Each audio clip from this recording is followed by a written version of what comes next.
Oi, eu sou a Lari Namastê e dessa vez eu fui abrir o meu bloco de papel para aquarela e tinha acabado, então só tinha ficado essa capa de trás aí. Eu peguei ela mesmo para desenhar, eu nunca tinha feito isso antes, mas eu gosto de experiências novas com materiais, vocês sabem, então isso aí é uma espécie de cartolina, assim, aquela capa que fica atrás dos blocos de desenho e aquarela. Eu comecei a fazer um desenho com lápis normal, mesmo comum, e depois eu usei o giz pastel, porque como essa folha não é branca, eu precisava fazer a parte da luz, os highlights, né, com algo que ficasse bem branco assim. E eu não sabia direito como essa cartolina, esse papel ia aceitar a água, né, com tinta branca, daí eu pensei, vou usar giz pastel e vou ver o que dá.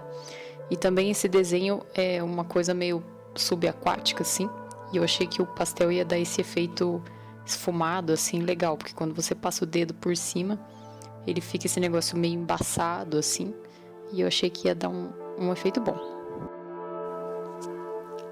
Aí eu peguei um lápis 4B e comecei a delimitar melhor as partes do rosto ali. Tudo tá no segredo da onde é escuro e da onde é claro. Quando você olha qualquer objeto, você fecha um pouco os olhos assim, você consegue perceber nitidamente aonde tem luz e aonde tem sombra. Esse é o grande segredo para tornar um desenho algo mais crível, assim, mais parecido com o real e não um desenho muito infantil, assim, cartoonizado, né? Se você coloca a sombra no local certo, você vai conseguir dar um efeito de que a boca ali tá mais para frente, que o nariz tá um pouco mais para frente. E essa é a grande sacada, assim, do desenho e do sombreamento. Aí eu gosto de inventar, eu desenhei um polvo, assim, na cabeça. Desenhei mão livre mesmo, inventei ele. E depois eu passo pra tinta aquarela. Eu comecei a pintar. Eu fiquei quebrando a cabeça quais cores eu iria utilizar. Porque o ideal não é você ter todas as cores disponíveis e fazer um negócio coloridão, assim. Que nem eu expliquei no outro vídeo. É legal a gente criar uma atmosfera quando a gente cria um desenho. E quando você seleciona poucas cores, você acaba criando essa atmosfera. Então, se você pega cores frias, a atmosfera vai ser mais fria. Cores quentes, a atmosfera mais quentes, né? É legal vocês entenderem um pouco sobre a roda das cores, para vocês saberem qual cor contrasta mais com outra cor, né? Nesse caso, eu peguei ali o preto e o branco, que não são considerados cores, na verdade, você sempre vai utilizar o preto e branco. Peguei um azul, um roxo, um verde, um amarelinho ali e um outro verde. A ideia é usar bastante o roxo, deixar ele mais predominante assim, e o azul também para tornar uma atmosfera mais de mar mesmo, aquela coisa mais fria. Se eu fizesse tudo vermelho, não ia ter a intenção do meu desenho, não ia ser atingida assim. Na aquarela, o ideal é que você comece, na verdade, pelas cores mais claras, porque quando você vem por cima com uma cor mais escura, ela consegue aparecer a cor clara embaixo, né? Se você começa pela escura e depois vem com a clara por cima, a clara não vai aparecer. Nesse caso, eu acabei começando com tons mais escuros, mas é porque ali eu tinha certeza absoluta que eu queria daquele jeito escuro, né? Mas o ideal é começar sempre com o mais clarinho e daí você ir escurecendo os tons aos poucos. Tom é quando você usa mais ou menos branco na cor, tipo assim, o roxo ali, ele pode ter um tom bem baixo, que seria um tom menor, assim, mais misturado com o branco, ou um tom bem mais alto, que é o preto, né? Por isso que o preto e o branco não são tecnicamente considerados cores, assim, são consideradas tonalidades de uma determinada cor, né? Aqui vai uma curiosidade bem útil para vocês na hora de pintar.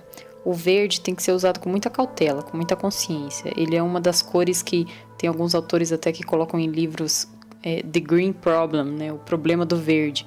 Porque ele, na teoria, na prática também, na verdade, o verde não vende, né? Tipo, capas de livro, é difícil você ver uma capa de livro verde.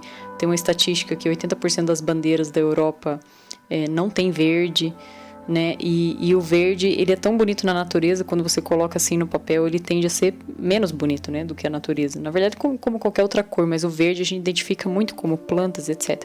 Então, quando vocês forem usar o verde, tentem não usar ele muito puro, assim, misturar ele um pouco né, para tornar ele com tons diferentes, misturar com outras cores também, e usem ele com moderação, assim, para não destacar demais, porque acaba que o seu quadro ele pode ficar verde demais e, segundo galerias de antigamente, os quadros com predominância de verde eram os que menos vendiam. Então fica aí uma curiosidade para vocês sobre o verde, né? Eu usei aí nesse quadro porque eu acho que o verde combinado com o roxo fica interessante aos olhos, assim. Mas também usei pouquinho, assim. Tentei não usar muito. Se você colocar verde demais, acaba estragando. Eu sempre defendo que a gente tem que desenhar as coisas que a gente gosta, como a gente se sente e etc, né? Se você está começando agora no desenho e na pintura, você desenhar e pintar com aquarela é um ótimo exercício, né? Porque são papéis menores, você consegue terminar mais rápido o desenho, consegue aprimorar. Em poucos minutos ali você aprende sozinho como mexer com a aquarela. Ela é uma tinta à base de água, né? São tubinhos pequenos, assim. Tem várias marcas de tinta aquarela. Não sei dizer qual que é a melhor. Eu já comprei várias, nem me lembro o nome de algumas as marcas. Mas ela é muito melhor do que a tinta guache, né? E para papel, assim, é realmente muito melhor do que a tinta acrílica, por exemplo, que você usa em telas, né? De tecido, telas maiores. Normalmente eu começo um desenho e não sei como ele vai terminar. Eu acho isso emocionante. É legal você ver desenrolar o desenho. Como eu falei no outro vídeo, também é muito importante que o desenho fique bem feito, porque depois a pintura, você colocando o claro no local certo e o escuro no local certo, você consegue ficar bem livre pro resto das coisas, assim. Você vai desenvolvendo, é como se a pintura fosse indo sozinha, né? Como você vai sentindo, você vai pintando. Essa liberdade, assim, artística, eu defendo bastante. Acho que quando a gente fica muito amarrado, assim, claro que aí vocês vão falar, no começo não tem como fazer isso, você acaba ficando preso, né? Acaba tendo que usar técnicas e tal, e só depois que você consegue se soltar um pouco. Mas quanto antes você conseguir se soltar, melhor, mais autêntico vão ficar seus quadros, seus desenhos. A vantagem da aquarela é que ela seca muito rápido, então você mal passou ali, se não for muito aguado, ela já seca, depois você vem por cima e passa o pincel e não vai borrar o que você já fez. Isso dá um efeito bem bacana, eu gosto da aquarela por conta disso, assim. Tanto que ali eu fiz o cabelo por cima, eu tinha recém pintado embaixo ali, eu acabei passando pincel azul ali, mas eu consigo fazer isso, porque a parte de baixo já tá seca. E aí eu vou fazendo os detalhezinhos finais.